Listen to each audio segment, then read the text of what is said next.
aquí un nuevo binario dentro del módulo 4 del diplomado, así que les deseo lo mejor. Quería agradecer a Andrés Rossetti por su presencia, por su disponibilidad. Muchas gracias, es un honor contar con su experiencia y su conferencia. Darle también un saludo al cuerpo académico, a Carmen, a Lilia, que nos están acompañando. Bueno, voy a pasar entonces la palabra a Carmen, para que, no sé si va a presentarlo Carmen o Lilia. Andrés, adelante, les paso la palabra. Un saludo a todos.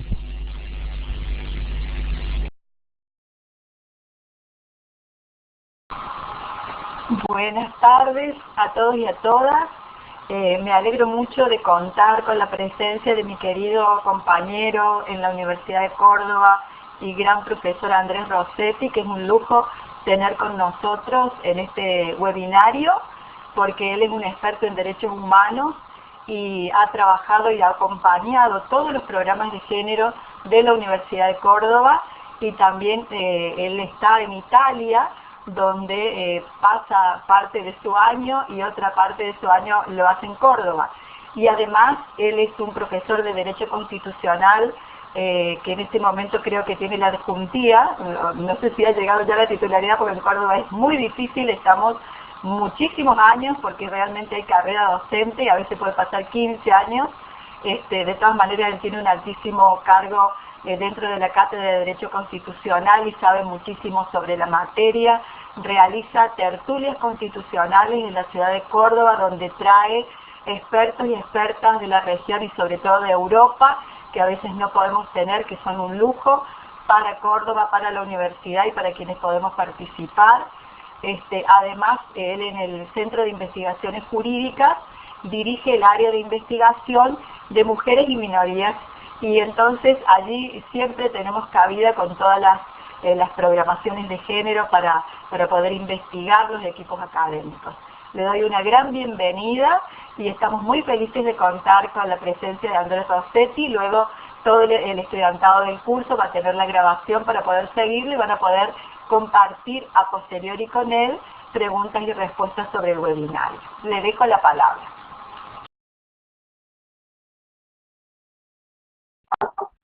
Bueno, muchas gracias.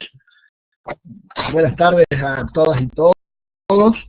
Para mí, el que tiene que agradecerse yo, la invitación y a Colam y a la organización de este evento, y particularmente a Carmen, que como se habrán dado cuenta ya es una muy querida amiga, y tampoco es muy objetiva, por eso le agradezco los elogios.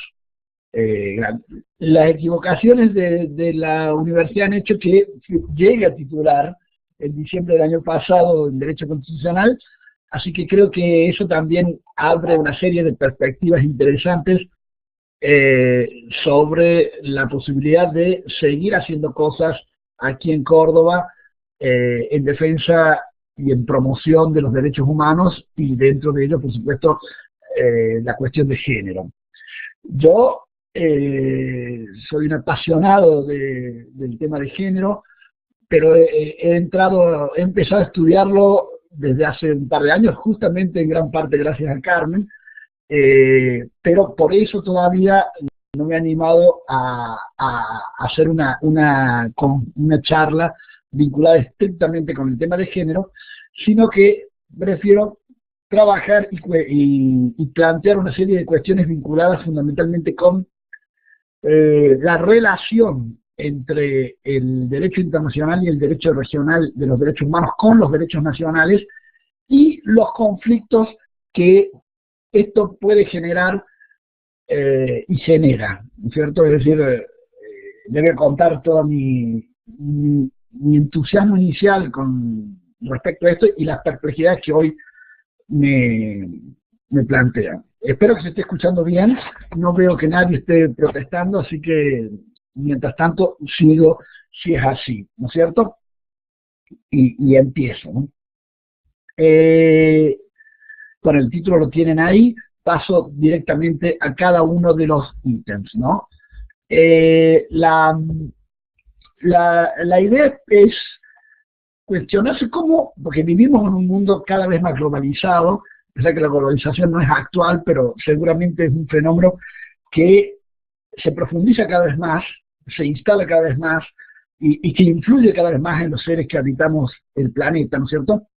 Y los efectos seguramente repercuten día a día en cada uno de los seres humanos del planeta, ¿no? Por supuesto que la globalización abarca un sinnúmero de esferas, es decir, la esfera económica, la esfera social, pero también la esfera jurídica, ¿no es cierto? Y a mí me interesa fundamentalmente entonces concentrarme en cómo influye la globalización en general, ¿no es cierto? Y en particular en relación con los derechos humanos, en relación con los derechos de todos y todas las personas que habitamos el planeta. La internalización de los derechos humanos seguramente es conocida por todos, es decir, hay una profunda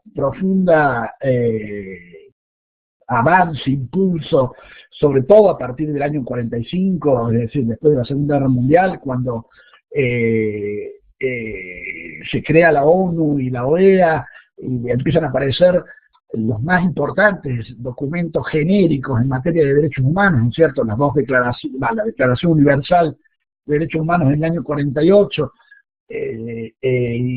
simultáneamente en la esfera regional, la Declaración Americana de Derechos y Deberes del Hombre, tal es la terminología muy cuestionada, pero oficial, y después empiezan a aparecer, por supuesto, esto es muy conocido, simplemente a título de introducción, otros documentos fundamentales, entre los cuales menciono simplemente el Pacto Internacional de Derechos Civiles y Políticos y el Pacto de Derechos Económicos, Sociales y Culturales, los dos internacionales del año 66, que entran en vigencia en el 76, y en la esfera americana, la Convención Americana sobre Derechos Humanos del 69, que entra en vigencia en el 78. ¿No es cierto? Estos documentos, que son los genéricos, marcan una primera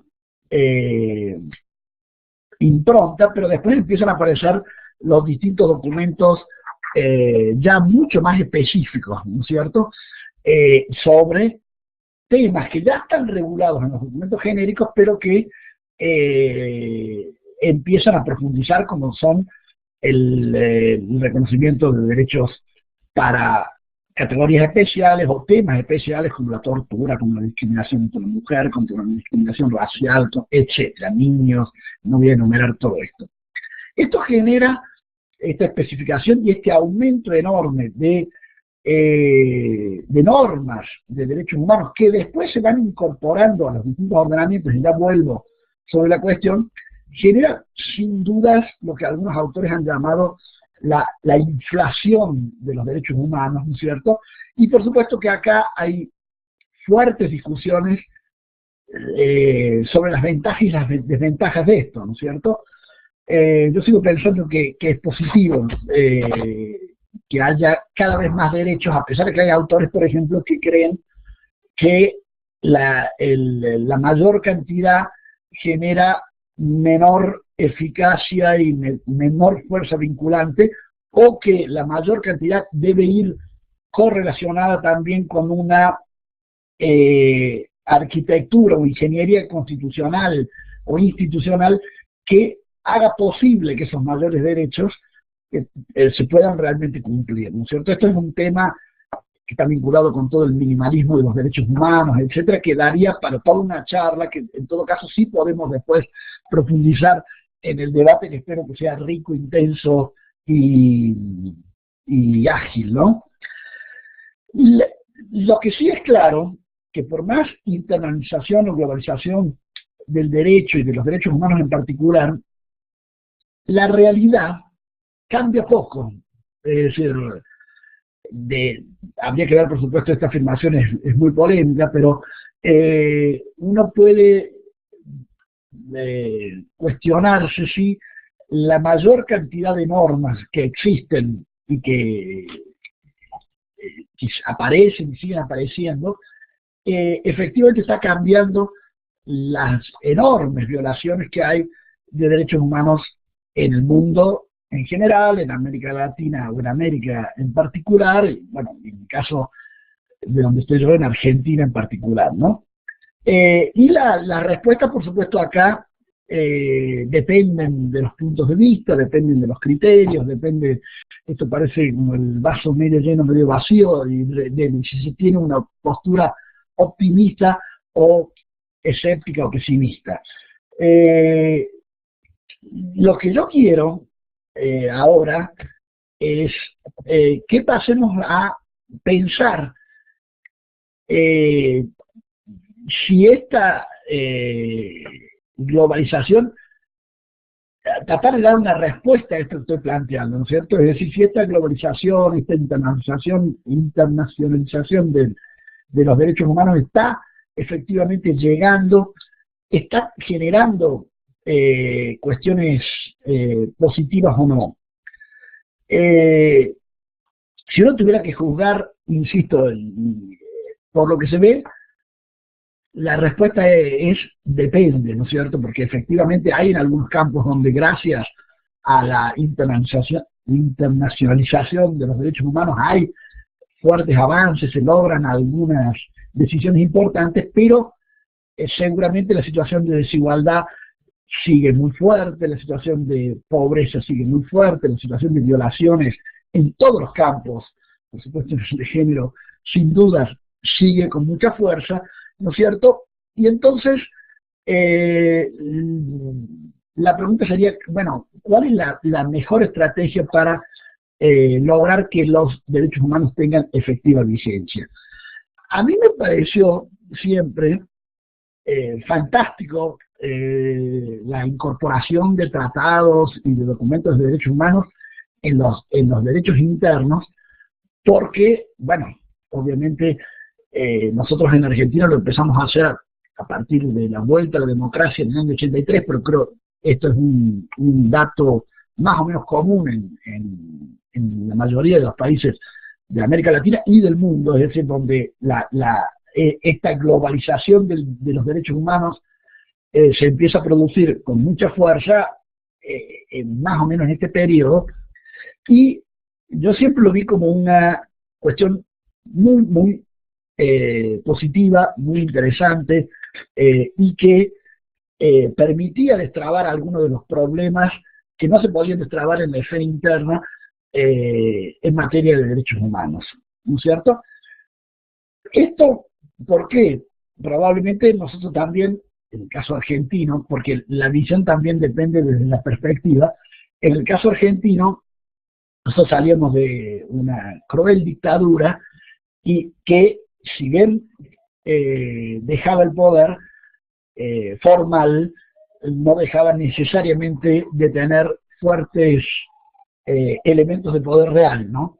Entonces, el sistema interamericano y toda la estructura del derecho internacional y derecho regional de los derechos humanos seguramente posibilitaba avances en ese campo que sin la ayuda de estos ordenamientos hubiesen sido hechos más difíciles, ¿no? Pero también hay que tener en cuenta que con la incorporación de los tratados de derechos humanos, que insisto, yo me estoy refiriendo a la Argentina, pero esto vale para todos los países, hay una serie de,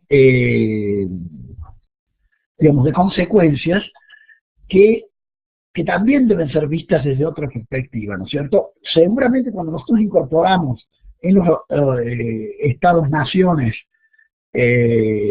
los tratados de derechos humanos, estamos aceptando respetarlos, por cierto, ¿no es cierto? Y estamos también, o sea que ya hay un primer efecto, que es que se agranda completamente la norma suprema del Estado, ¿no es cierto?, que ya no tiene solamente los derechos constitucionales, sino que tiene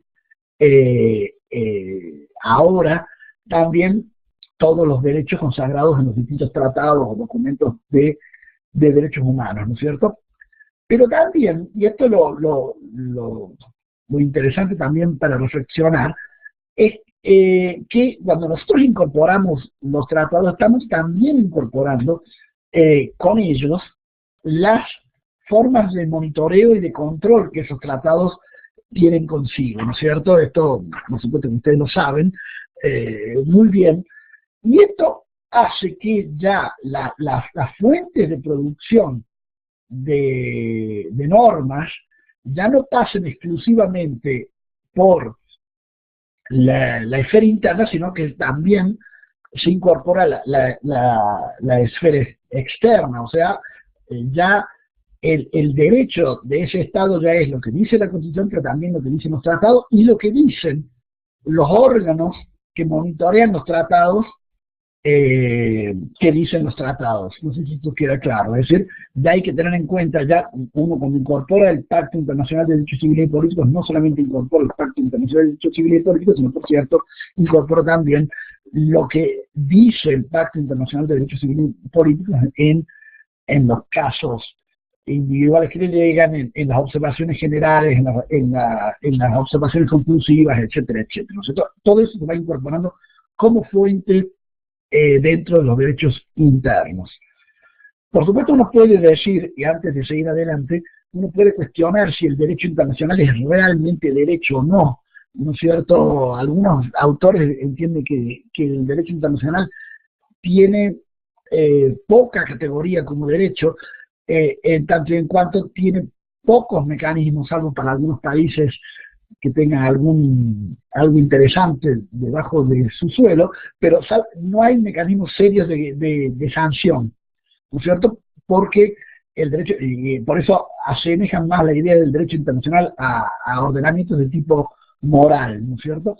Sin embargo, cuando los estados lo asumen internamente, se están comprometiendo a respetarlo en la esfera interna y se están comprometiendo frente a la esfera internacional.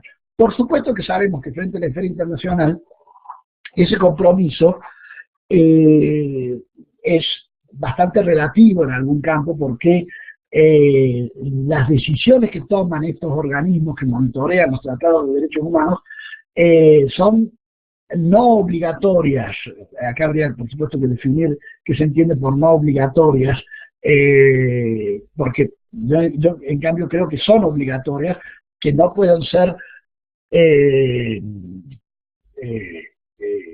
exigidas jurídicamente por mecanismos, es otra cosa, pero si uno se compromete ya está condicionado a respetarlas, ¿no es cierto? La única que nadie duda que es obligatoria, porque así lo dice expresamente, por lo menos en el caso argentino y en el caso de América Latina, son aquellas que toma la Corte Interamericana de Derechos Humanos, o sobre todo en los casos de los organismos regionales, cuyas decisiones sí son obligatorias, por lo menos en cuanto al país involucrado en la decisión, ¿no es cierto? Bien, lo que parece interesante entonces, después de este primer panorama, es reflexionar sobre, hemos comprado el sistema universal y regional de los derechos humanos en todos los países del mundo, y nos pareció fantástico, y a mí en lo personal me sigue pareciendo fantástico, ¿no es cierto? Pero esto tampoco está exento de riesgos, y riesgos que hasta ahora, por lo menos si uno tuviera que hacer un análisis rápido, diría, no son tantos, pero pueden llegar a serlo.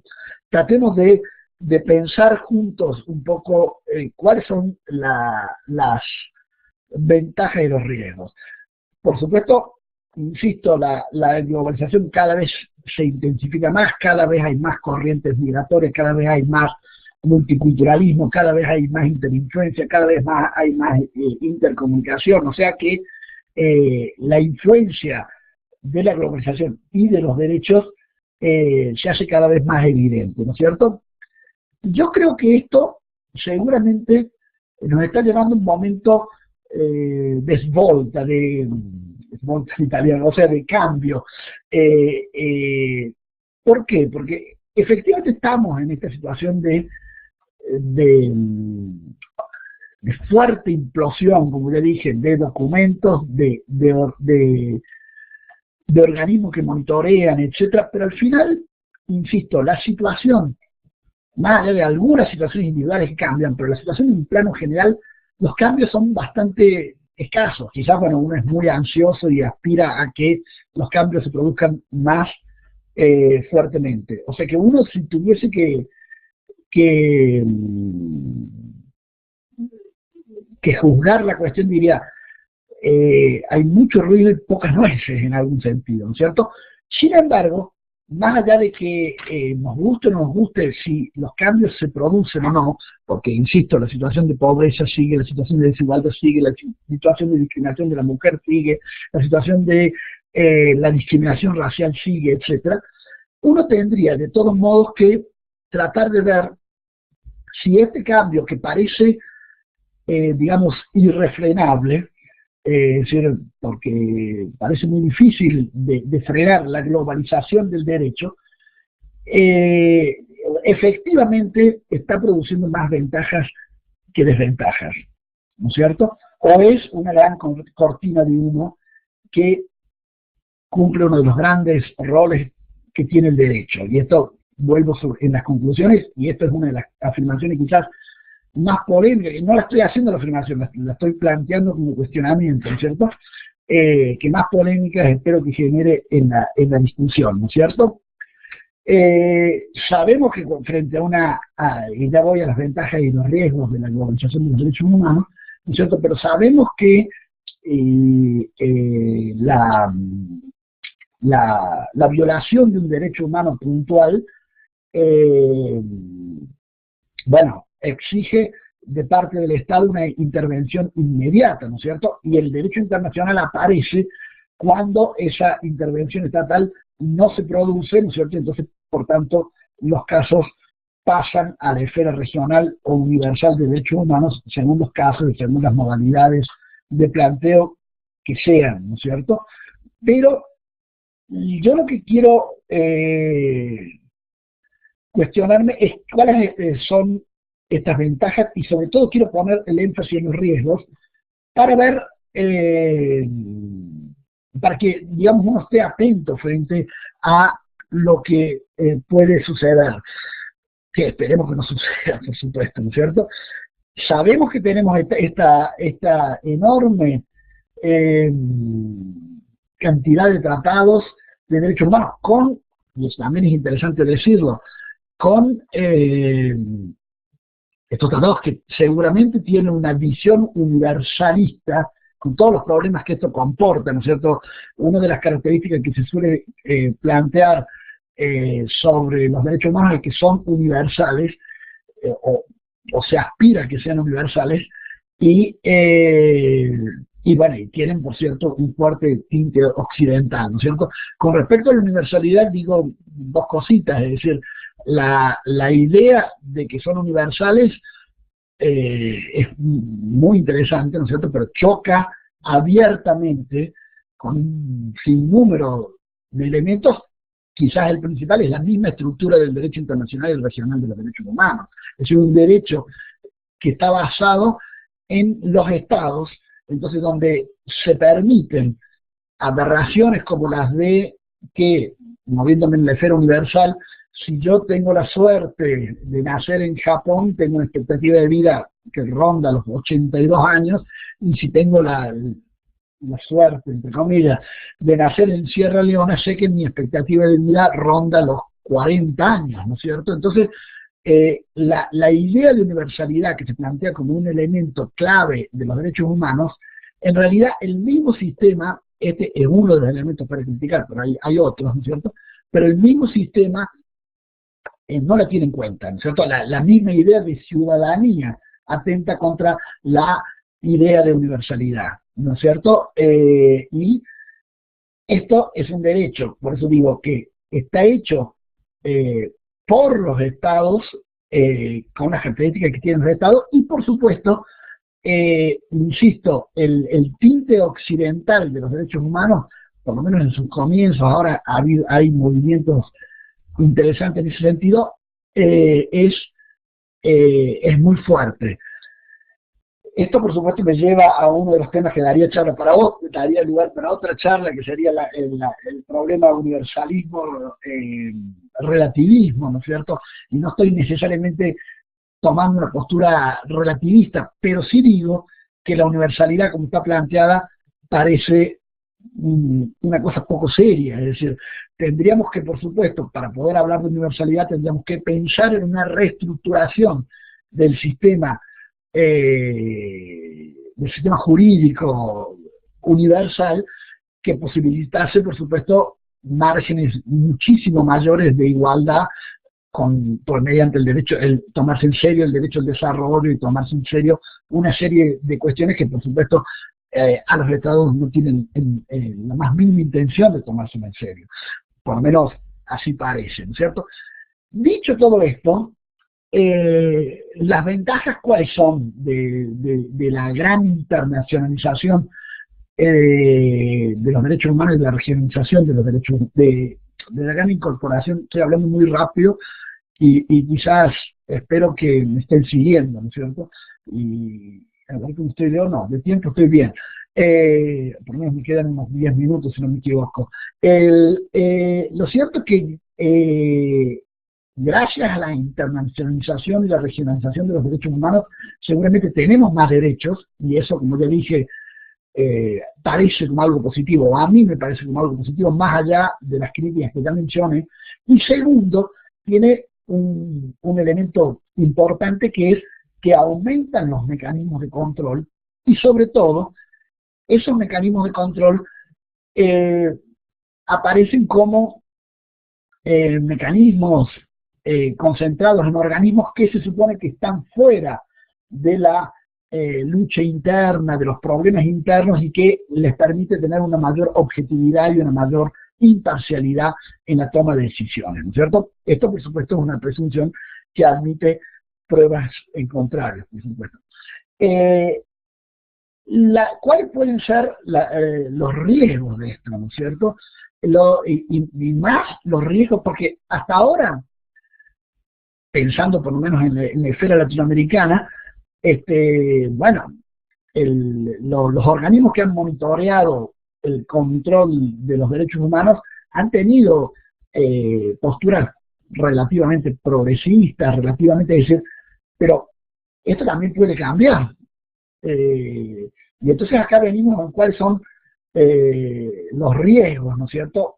Obviamente cuando uno ha aceptado incorporarse al derecho internacional y regional de los derechos humanos, pierde, y esto, si uno tiene confianza en el sistema internacional y regional, parece muy bueno. Si no lo tiene, es preocupante, ¿no es cierto? Pierde, llamémosle, soberanía, ¿no es cierto? Y delega una serie de decisiones en estos organismos. Y estos organismos que, por supuesto, están compuestos de forma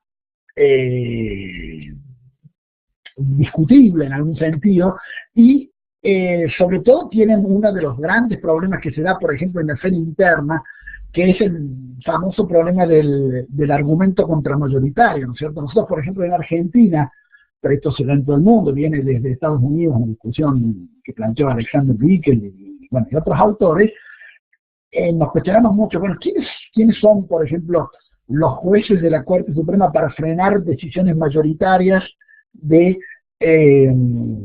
tomadas por los órganos democráticos, etcétera? Son 7 personas que se encuentran, o 5, según los casos, etcétera, que pueden frenar, o una, en caso, de eso se está discutiendo mucho en Argentina, ¿no es cierto? Imagínense que este argumento contramayoritario que se da en la esfera interna se potencia incluso en la esfera universal o regional, porque si uno cuestiona la legitimidad democrática de los jueces de una Corte Suprema Nacional, imagínense cómo eso aumenta con respecto a cuál es la legitimidad democrática de los jueces de la Comisión Interamericana, o de los integrantes de la Comisión Interamericana, o de la Corte Interamericana de Derechos Humanos, o de los otros organismos de monitoreo, donde incluso se da que ni sabemos quiénes son. O sea, yo por lo menos cuando estoy en el aula les pregunto a mis alumnos, a ver, díganme algún miembro de la Corte Interamericana de Derechos Humanos, y no lo saben, ¿no es cierto? O sea, ¿y qué puede pasar? Que no ha pasado, por cierto. Yo con esto simplemente estoy poniendo una luz amarilla y no estoy criticando abiertamente esto. Que frente, y en algún sentido ya hay algunos estados que, en el caso argentino no, quizás alguno de los que estoy escuchando pueda ampliar en el debate esto, pero hay algunos estados que empiezan a quejarse. Bueno, tenemos el caso puntual del 12 de septiembre del año pasado, cuando Venezuela se retira del sistema, denuncia, todavía no se han cumplido el año, ¿no es cierto?, pero realiza una denuncia del sistema interamericano porque entiende que los organismos que monitorean están actuando parcialmente, ¿no es cierto? Entonces, ese también es un riesgo de que los mecanismos de monitoreo de derechos humanos en la esfera internacional y regional empiecen a actuar con la misma lógica que se está actuando en otros campos en materia de globalización. Es decir, la globalización seguramente tiene una fuerte influencia en la economía, y donde, por supuesto, el Fondo Monetario, el Banco Mundial y una serie de organismos facilitan una serie de decisiones que no siempre son a favor de los derechos humanos. Digamos, estuve bueno diciendo no siempre. Entonces, es interesante plantear, máxime, por ejemplo, creo que esta charla está fundamentalmente dirigida a la esfera latinoamericana, máxime cuando en Latinoamérica están sucediendo cosas interesantes. Y esto, por supuesto, después cada uno puede juzgar como le parezca, lo podemos discutir en el debate, ¿no es cierto? Pero seguramente están sucediendo cosas interesantes desde la perspectiva de la mayor inclusión democrática de sectores que estaban incluidos, y creo que en esto, insisto, si hay algún participante de estos países, después también podemos, sin entrar en la cuestión local puntual, que no la conozco, pero lo que uno sí sabe, por lo que lee, lo que está pasando en Ecuador, lo que está pasando en Bolivia, lo que está pasando en Uruguay, es decir, y también en la misma Argentina, en el mismo Brasil, es decir, hay movimientos interesantes que están permitiendo que, entonces, esas modificaciones, eventualmente mañana, no hoy, por lo menos no me animo a decirlo hoy, mañana pueden ser frenadas por organismos de derechos humanos que monitorean el respeto de los derechos humanos en virtud de los tratados regionales universales, que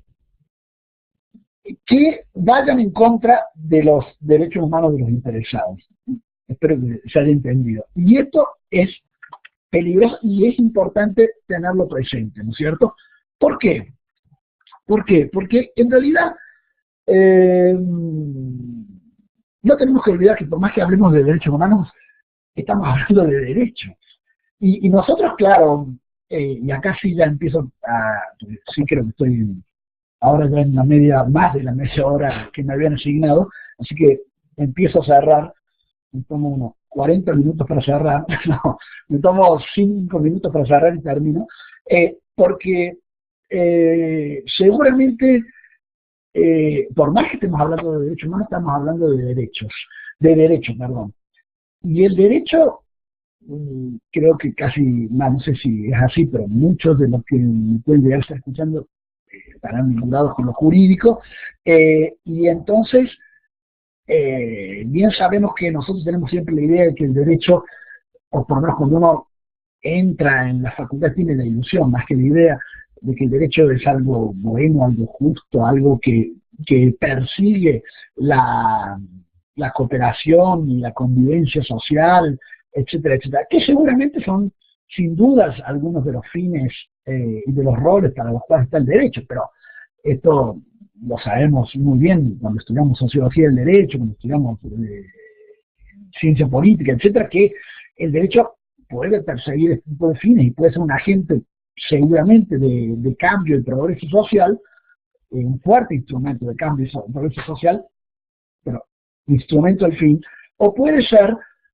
una herramienta, un instrumento en cambio de cosas menos buenas, entre comillas, o sea que puede fomentar el statu quo, o peor aún, puede fomentar situaciones de dominación y de sojuzgamiento, ¿no es cierto? Entonces, ¿qué pasa? ¿Por qué? Porque, insisto, el derecho no está ajeno a la lucha por el poder y no está ajeno a ser instrumento justamente de esa lucha por el poder. Entonces, nosotros tenemos la tendencia, y yo soy el principal, me he pasado la vida estudiando derechos humanos, en sostener, ¿no es cierto?, la idea de la causa de los derechos humanos y argumentamos a favor, pero bueno, y hemos logrado algunas cosas, se han logrado algunas cosas, en base a muchas cosas, mejor dicho, no algunas, gracias pero por eso me parecía interesante insertarlo con el título, no lo puse en el título, pero en el inicio de la charla, con la idea de la globalización. No tenemos que olvidarnos que estamos hablando de derecho, que estamos hablando de poder y estamos hablando de globalización. Entonces, lo que me parece interesante es que nosotros pensemos si toda esta internacionalización y regionalización de los derechos humanos que hemos acogido, cuando digo hemos, estoy hablando por mí, pero creo que es una afirmación bastante mayoritaria, hemos acogido con gran entusiasmo, por lo menos la gente de mi generación y en la esfera latinoamericana, con gran entusiasmo, no puede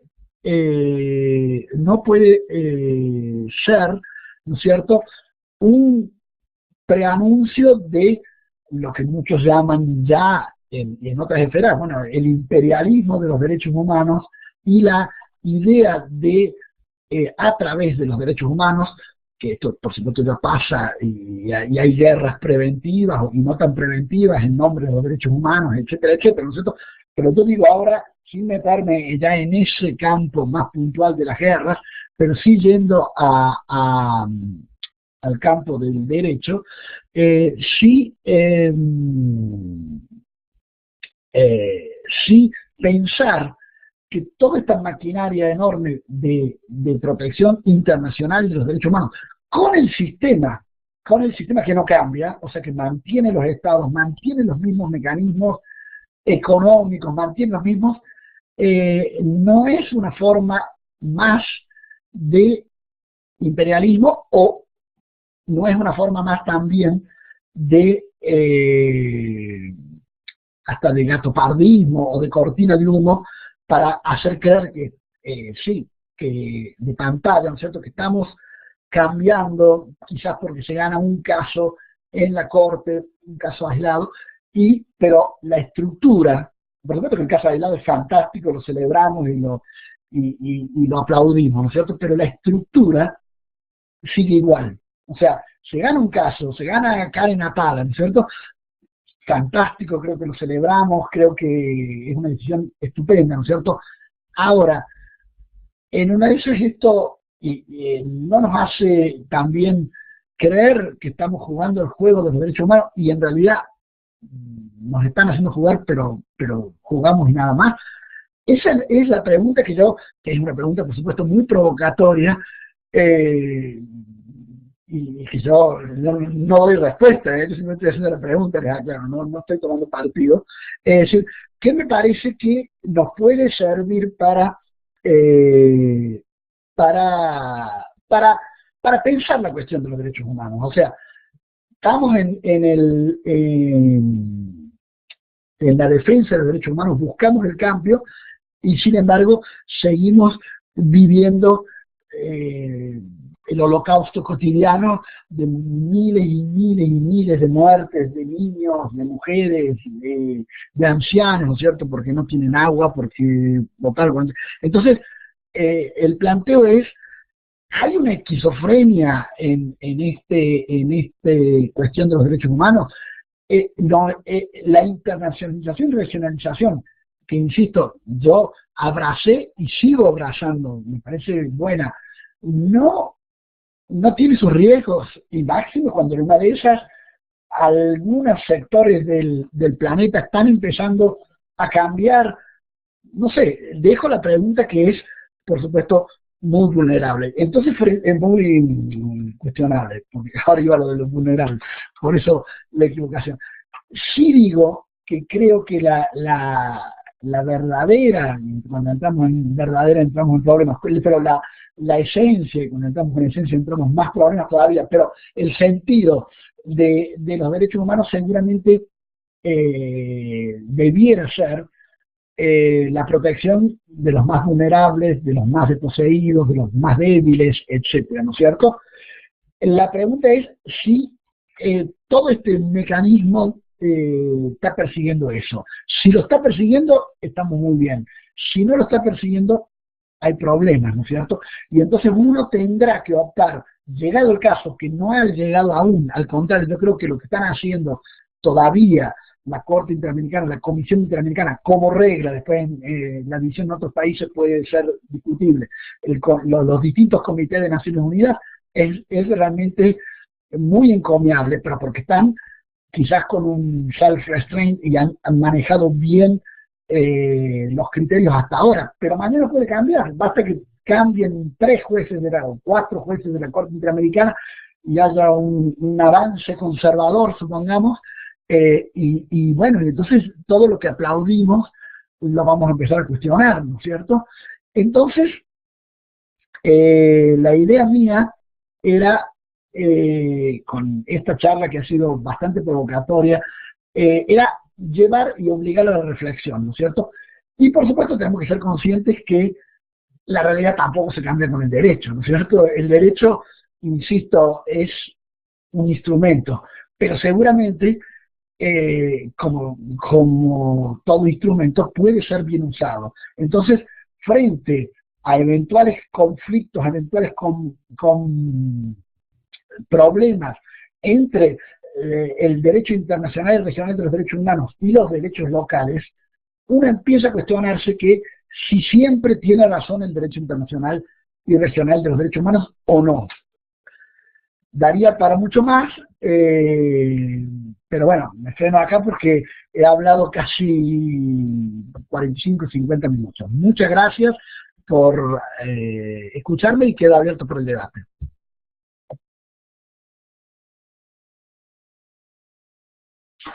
Bueno, muchísimas gracias, Andrés, fue excelente. Vamos a hacer como hacemos siempre, dejamos ahora, primero si quiere Carmen tomar la palabra. Carmen, si quieres tomar la palabra primero vos, y luego si alguno de los participantes quiere realizar alguna pregunta o quiere realizar algún comentario, dejamos abierto el micrófono. Ya saben que para pedir la palabra tienen que cliquear en la manito que se encuentra en los iconos que se encuentran debajo de los nombres de la lista de participantes, perdón, encima de la lista de participantes. Bueno, Carmen, ¿pediste la palabra? Bueno, te paso la palabra.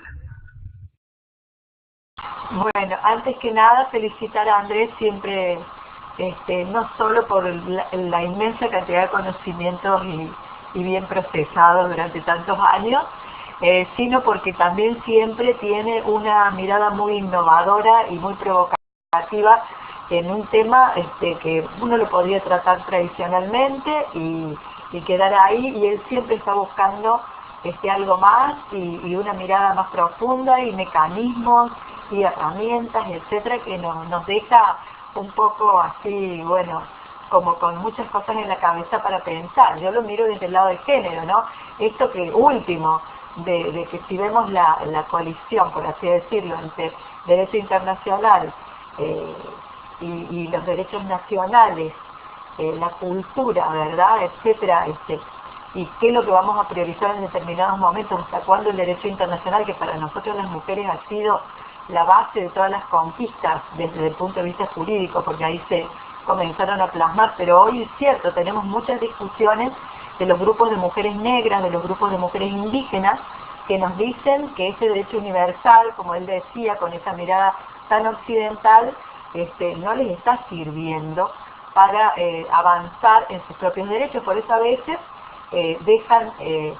hacen una opción. Las indígenas, por ejemplo, yo he estado mucho trabajando en la región con ellas, con las distintas etnias el año pasado, el anteaño, y en el que va, y me decían, bueno, para nosotros entonces, como tenemos tanto choque con el movimiento feminista y no nos dan importancia a nuestros reclamos, la agenda feminista siempre sigue siendo esa agenda occidental, blanca, de mujeres de clase media, nosotros nos vamos a ir priorizando siempre el movimiento étnico sobre el movimiento feminista.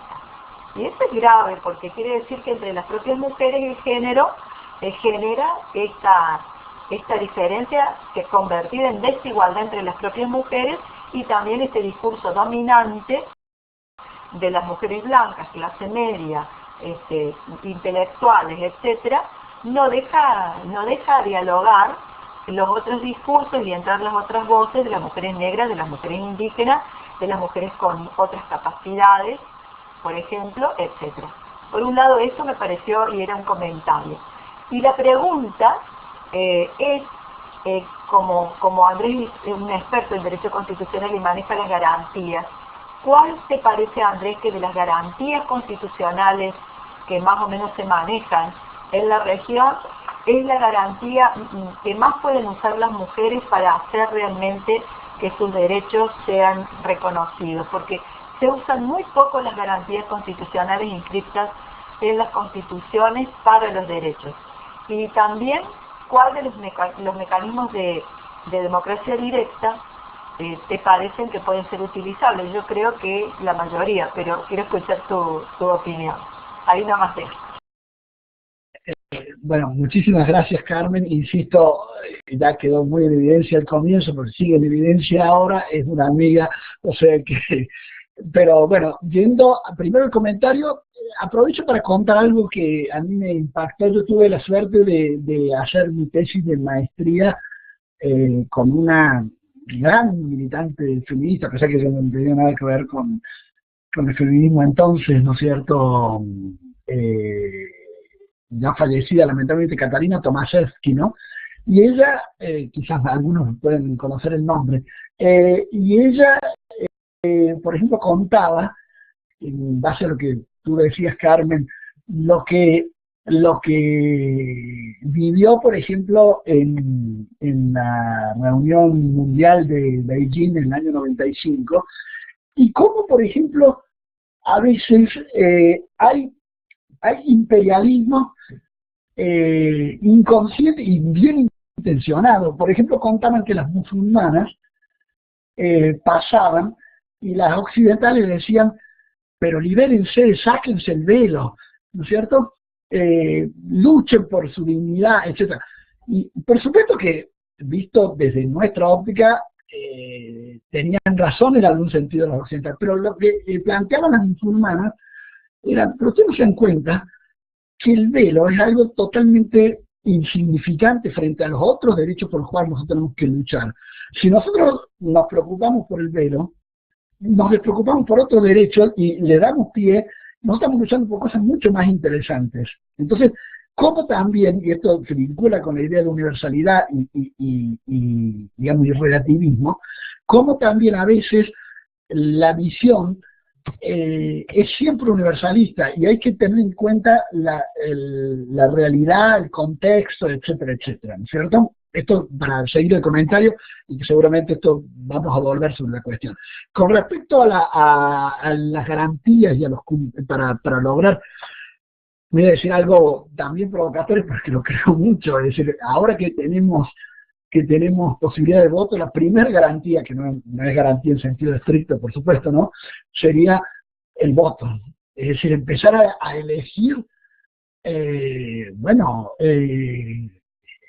digamos, representantes que se preocupen por los derechos humanos en serio, es decir, de las mujeres, de los niños, de los ancianos, es decir, viviendo en democracia como estamos viviendo, por suerte. Insisto, hablo siempre de la región porque creo que estamos limitados al contexto regional latinoamericano, ¿no? Pero entonces me parece que esa sería la principal arma, es decir, que no sé si siempre, lo que pasa es que acá daría por un análisis mucho más profundo. Y en cuanto allá a las garantías Andrés, el micrófono se ha cortado. ¿Puede volver a tomar la palabra? Estaba por lo de las garantías. A ver si ahora se puede escuchar. Estaba por las garantías, pero ¿en qué parte era? Ah, que la primera garantía era la del voto, o no me acuerdo dónde se me cortó.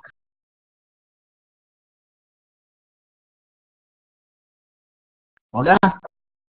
Sí, apenas unos segundos, los últimos segundos, cuando yo intervine. Sí, cuando decías que la mejor garantía es el voto, yo justo te estaba poniendo qué razón, porque no la entendemos el voto como una garantía. Ahí estabas. Bueno, sigo ya. Insisto, yo hago una pequeña confesión pública, pero me siento tan raro. Es la primera vez que tengo he usado Skype, pero dar una especie de charla, siento como que estoy hablando solo y me siento medio loco, ¿no es cierto? Ahora por suerte ya estoy empezando a interactuar, pero cuando di la charla sentía una cosa muy extraña. Ahora que estamos empezando a dialogar, ya me estoy empezando a sentir más cómodo. Bueno, pero volviendo a la pregunta de Carmen, bueno, lo del voto ya lo dije, porque yo creo que los grandes cambios, y acá también es interesante ver, los grandes cambios pasan por lo político más que por lo jurídico. Porque, bueno, lo jurídico es un poco consecuencia de la política. Por supuesto que después lo jurídico condiciona la política, ¿no es cierto? Hay una retroalimentación. Entonces, yo creo que es más interesante la lucha política que la lucha jurídica, pero la lucha jurídica, por supuesto, complementa y a veces puede lograr más cosas que las luchas políticas, y hay que ver, por supuesto, el contexto, las circunstancias. Pero yendo entonces a la pregunta concreta de cuáles garantías, y ahora garantías entendidas en sentido tradicional del término de garantía, seguramente, pero insisto, a través del Poder Judicial lo que se logra es siempre bastante poco, pero hay grandes conquistas a través del Poder Judicial. Bueno, no conozco los regímenes en todos los países de la región. En Argentina, por supuesto, el amparo, la acción de amparo, que es la que tutela todos los derechos constitucionales, con la excepción nomás de la libertad física o ambulatoria, que está cubierto por la habeas corpus, y bueno, y un caso particular con respecto a la habeas data, es inmediatamente la primero que uno tiende a pensar y a utilizar, ¿no es cierto? Y por supuesto, los mecanismos de democracia semidirecta son herramientas fantásticas. Lo que pasa es que no quiero hablar ahora de toda la región, hablo por la Argentina. En la Argentina, la reforma del 94, voy a ser así bien gráfico, se le rió en la cara al pueblo cuando introdujo los mecanismos de democracia semidirecta. Introdujo dos mecanismos de democracia semidirecta, que fue el artículo 39, que es la iniciativa legislativa popular, y el artículo 40, que es la consulta popular, pero lo hizo en forma tal, primero que hay que diferenciar, por supuesto, los mecanismos de democracia semidirecta. Yo creo mucho en los mecanismos de democracia semidirecta que van de abajo hacia arriba. Es decir, entonces, en la iniciativa legislativa popular, bien regulada, no pésimamente está en Argentina, en la revocatoria, que en realidad es de abajo hacia arriba, pero después es de arriba hacia abajo, pero por decisión del pueblo, no decisión de los gobernantes. O la revocatoria popular de sentencias, etcétera, etcétera, ¿no es cierto? Pero, ¿y por qué digo? Porque esta es una afirmación muy fuerte y alguien me puede, antes de que alguien me cuestione, ¿por qué digo que fue una tomadura de pelo? Porque la iniciativa legislativa popular, por ejemplo, regulada en el artículo 39 y en la ley respectiva, que no me acuerdo el número ahora, prácticamente exige una serie de requisitos inmensos para poder presentar un proyecto de ley, ¿no es cierto?, por parte del pueblo, con firma de escribanos, con un gasto, con una enorme cantidad de requisitos. Pero, ahí veo que hay una mano levantada. No, para preguntas eso, yo todavía no manejo, veo que Moisés pidió, pero es que se va anotando por las preguntas. Bueno, entonces sigo. Estaba diciendo, que la iniciativa legislativa popular tiene una exigencia notable para poder hacerla, pero tiene dos particularidades insólitas. Una es que hay ciertos temas, los más interesantes, que no se pueden plantear por iniciativa legislativa popular. O sea, temas penales, temas tributarios, temas de reforma judicial, no. Si uno cree en el pueblo, que el pueblo pueda presentar iniciativas legislativas populares que le parezcan, ¿no es cierto? Y que obligue a los representantes a tomar postura. Por ejemplo, pensando en Argentina, sería perfecto una iniciativa legislativa popular en materia de aborto. No se puede, porque está prohibida por la Constitución. Entonces, sí se puede, no sé, una iniciativa popular para que discutamos sobre el sexo de los ángeles. O sea, es ridículo. Y segundo gran problema de nuestro texto constitucional en Argentina, insisto, no me quiero meter en otras realidades que no conozco a fondo, es que si bien el texto dice el Congreso deberá darle tratamiento en el término de 12 meses, no hay ningún efecto si no lo da. O sea, supongamos que por milagro yo logro juntar las firmas, gasté una cantidad de plata, justo logro un tema interesante que no esté prohibido, que son muy poquitos, pero supongamos que lo encuentro, hago el esfuerzo, lo presento, pasan los 12 meses, el Congreso no lo trata, no pasó nada. No pasa nada, es contrario a los mecanismos serios, en países serios, donde por supuesto, si hay una iniciativa legislativa popular y no es trabajada, automáticamente queda aprobada, por ejemplo, ¿no? España, por citar un ejemplo. Bueno, pero me extendí demasiado en la respuesta y espero haber contestado correctamente, si no cualquier cosa, espero que repreguntes, Carmen.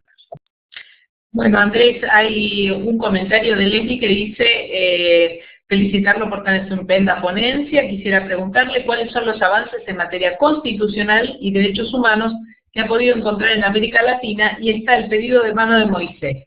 Así que le voy a pasar la palabra a Moisés y queda esta pregunta, cuáles son los avances en materia constitucional y derechos humanos que ha podido encontrar en América Latina.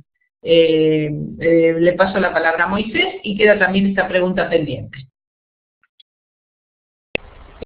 Bueno, gracias Andrés por tu exposición, el contenido, la forma de sintetizarlo y de analizarlo me parece muy interesante. Conveniaste muchas cosas que hemos visto a lo largo del curso como posturas que están ahí detrás y que con las cuales, digamos, entendí y me permiten como plantearme algunas cosas, replantearme algunas cosas que quiero plantear aquí. Es en torno a dos cuestiones y que tiene que ver con la preocupación de las posibilidades de retroceso de esta globalización del derecho, internacionalización del derecho. Recién en el último año, el caso que tú señalabas de Venezuela, de que se retira, se ha sumado a una serie de peticiones de varios gobiernos de la región de repensar el mecanismo de el sistema interamericano de derechos humanos, la Corte y la Comisión, ¿no? Para ver como que sus alcances, porque hay varios gobiernos que están como inconformes. Entonces quisiera que hicieras algún comentario a ese respecto. Digamos, lo de Venezuela me parece interesante, pero esto que se está, de hecho, todavía tejiendo entre telones, que se está negociando, y que sé que no solo tiene que ver con Venezuela, sino por ahí está Ecuador, está Bolivia, ¿no? Y que a lo mejor México no está muy presente, yo hablo desde México, pero muy presente, protagónico, pero por supuesto no vería con malos ojos replantear esto, porque, y ahí paso a un comentario que tiene que ver con lo que ha sucedido justamente en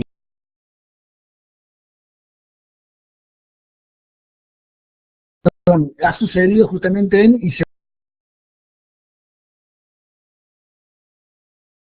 se escucha, Moisés. Moisés, no te estamos escuchando. ¿Podrías cortar el micrófono y volver a tomarlo? mi país. Y es el hecho de que a partir del 2011 es cuando se eleva el rango constitucional. Digamos, hay una reforma muy fuerte, integral, de una parte importante de la Constitución y en materia de derechos humanos. En relación a esto del marco internacional, es que se señala de manera explícita que ya existía un señalamiento explícito. Moisés, Perdón. no te estamos escuchando. ¿Podrías cortar el micrófono y volver a tomarlo? Claro. A ver, Sí, perfecto. Se escucha perfecto, Moisés. ¿Se escucha? A ver, ¿sí me escuchan ahí? Bien, Moisés, ahí. Ahí sí. ¿Me escuchan? Moisés, te estamos escuchando perfectamente. Sí. Perfecto. Ah, muy bien. Perfecto. Ok, sí, y pasaba a la segunda. Disculpen, Andrés, Lilia, Carmen, seguramente tiene un problema con el delay. Se conecta y sale y vuelve a conectarse a la sala. Por eso no nos escuchaba, porque le llegaba con delay el sonido. Ahí se volvió a conectar. A ver si, Moisés, ¿nos escuchás ahora? Sí, aquí estoy. Por favor, devuelve. Perfecto, te escuchamos, Moisés, adelante.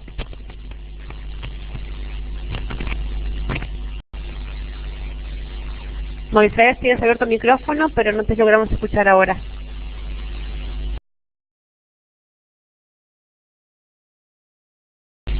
Sí. Moisés, si quieres escribirnos por chat la consulta que tienes para hacerle a Andrés, podemos leer la pregunta de Leslie. Lilia, ¿qué te parece? Me parece muy bien. Ahora la leo. Retomo entonces la primera pregunta que hizo Leslie, que es ¿cuáles son los avances en materia constitucional y derechos humanos que ha podido encontrar en América Latina? Y su segunda pregunta es, en relación a que los países que denuncian un tratado de derechos humanos y por ende un mecanismo de control, con respecto a eso es la pregunta. Dice, ¿acaso la norma de Ius Consciens pro homine, me disculpan que yo no soy del área, no sé ni cómo se dice esto, no se utilizaría para poner un límite a estas acciones por parte de los estados para cumplir con sus obligaciones internacionales en materia de derechos humanos? Esa es la pregunta de Leslie.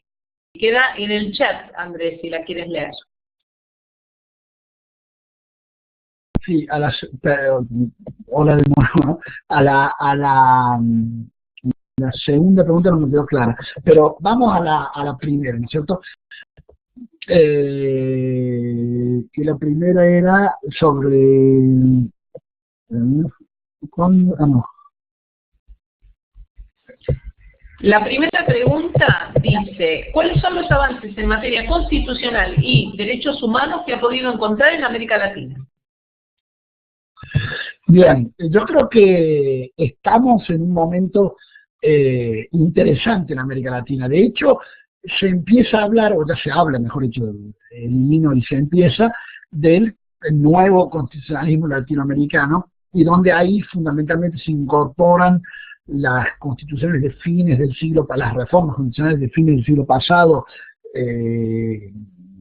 que, bueno, fundamentalmente, también está Paraguay, también está Colombia, pero fundamentalmente se habla mucho de Perú, se habla de Argentina en el 94, Venezuela en el 99, y las dos que más ruido han causado son, a pesar que también ha habido otras, son las de Bolivia y Ecuador, ¿no es cierto?, ya de comienzos de este siglo.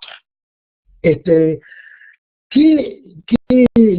es lo interesante, ¿no es cierto?, que está pasando, me parece, en las reformas constitucionales, que están acompañadas también de procesos interesantes en materia política, ¿no es cierto?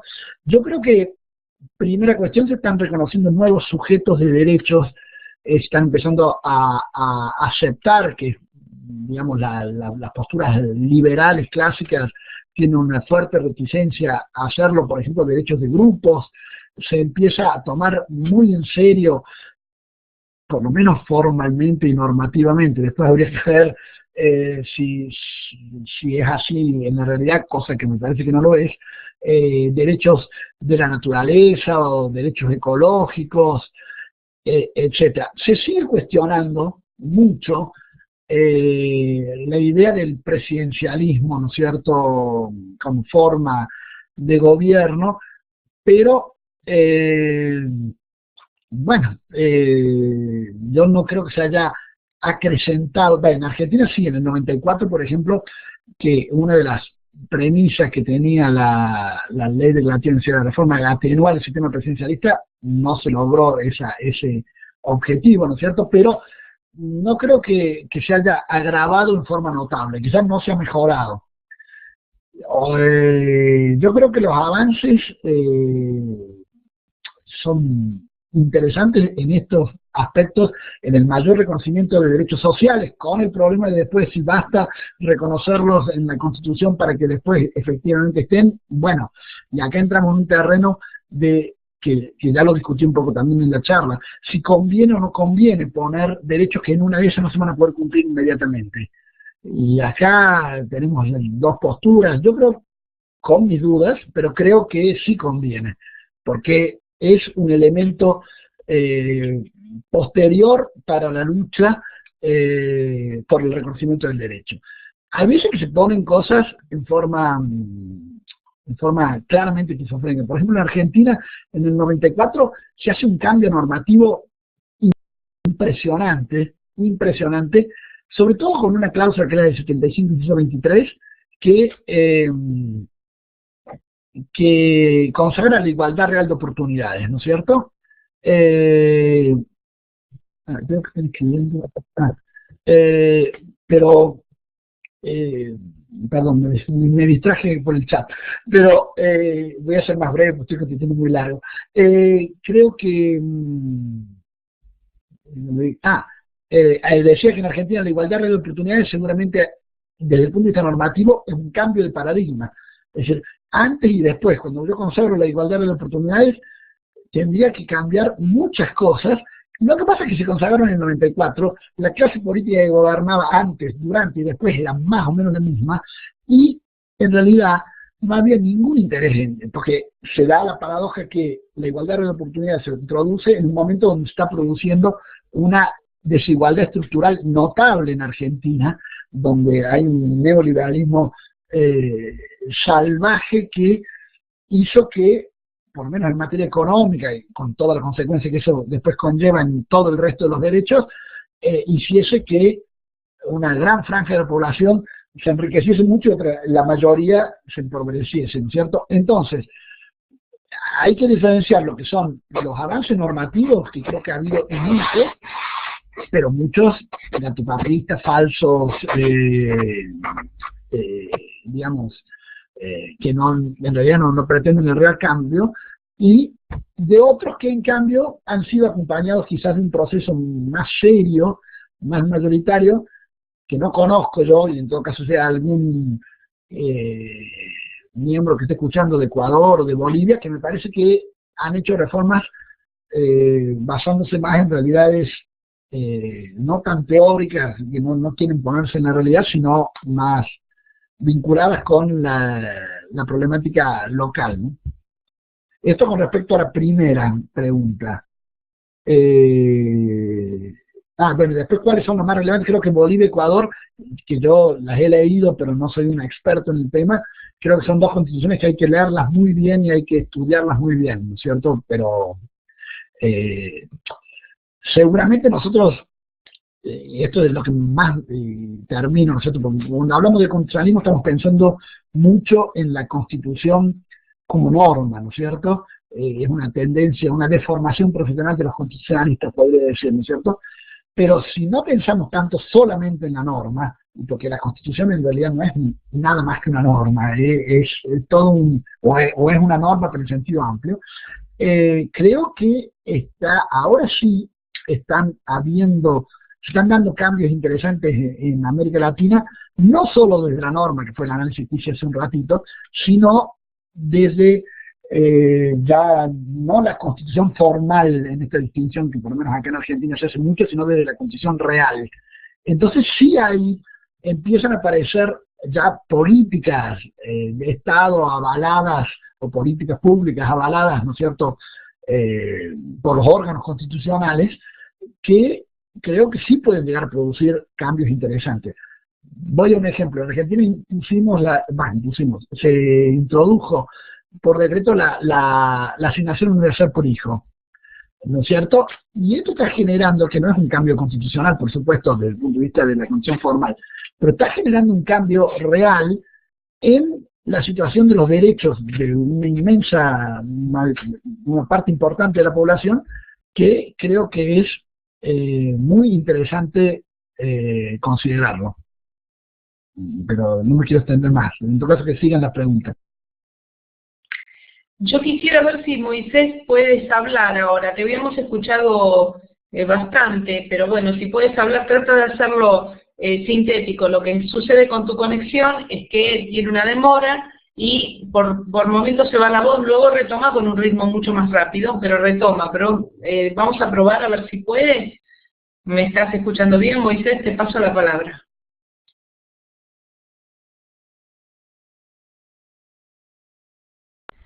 Sí, muy puntual. Hablaba yo sobre los peligros de retrocesos de esta internacionalización. En México, en 2011 ya se plantea que el marco internacional puede ser aplicado en sustitución de la Constitución o de los preceptos constitucionales o legales, porque si resulta más favorable a la persona, así debe hacerse.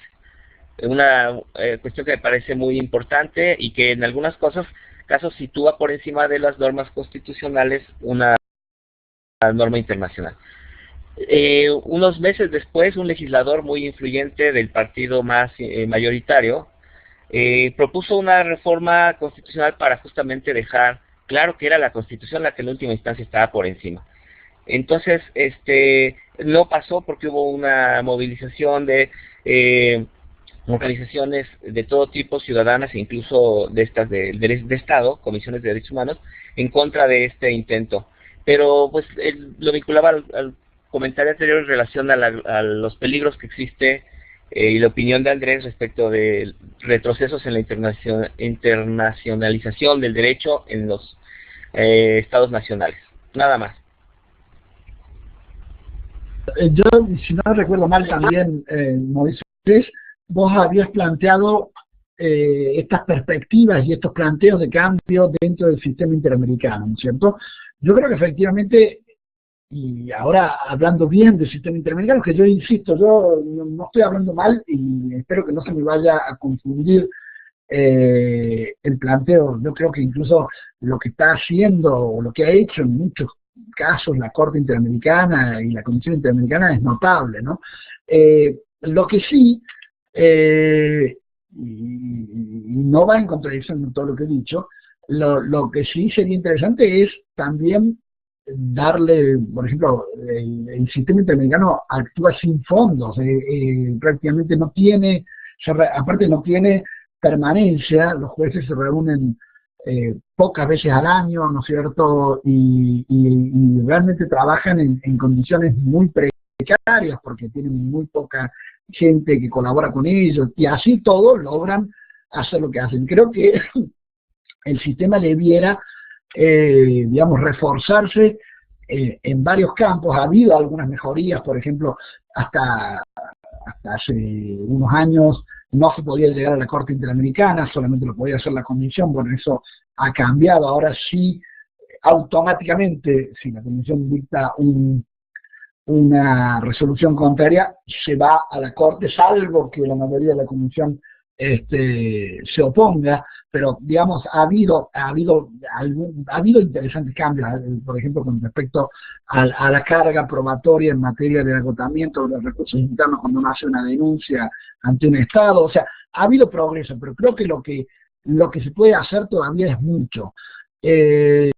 A mí lo que sí me interesaría mucho también es pensar muy bien la forma de designación de los jueces de la Corte Interamericana y de la Comisión Interamericana, y bueno, y por supuesto también sería interesante que la cuestión de los derechos sociales, que todavía es muy tenue, porque aparte formalmente la Comisión y la Corte trabajan sobre la Convención Americana y sobre dos derechos nomás del Protocolo de San Salvador.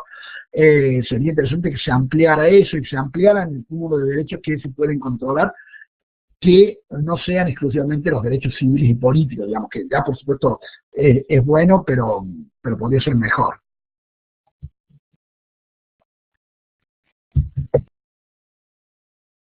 Bueno, creo que ya no hay más comentarios, no hay más preguntas. Carmen, pregunto, ¿alguien quiere hacer algún comentario más?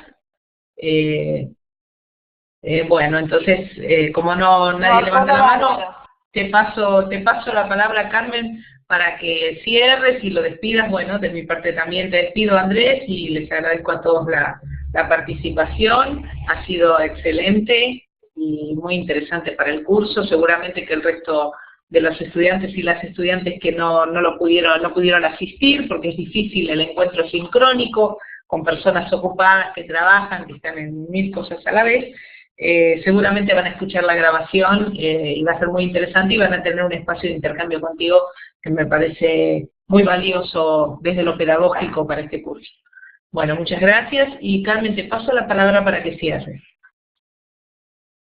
Bueno, antes que nada, decirle a Andrés que ha sido un gusto enorme tenerlo con nosotras y que esperamos que siga en los próximos años, que esta primera experiencia se repita, porque le están escuchando gente de toda América, como verá, de México, de Colombia, yo estoy acá en Paraguay, las compañeras, algunas están en Canadá, otras están en Argentina, y eso es lo hermoso que tiene el encuentro virtual. Como decía Lidia, es difícil sincrónicamente porque todos tenemos distintas realidades horarias, por eso a veces no están todos, pero luego tienen el link en el curso para escuchar y te van a escuchar y también te van a preguntar.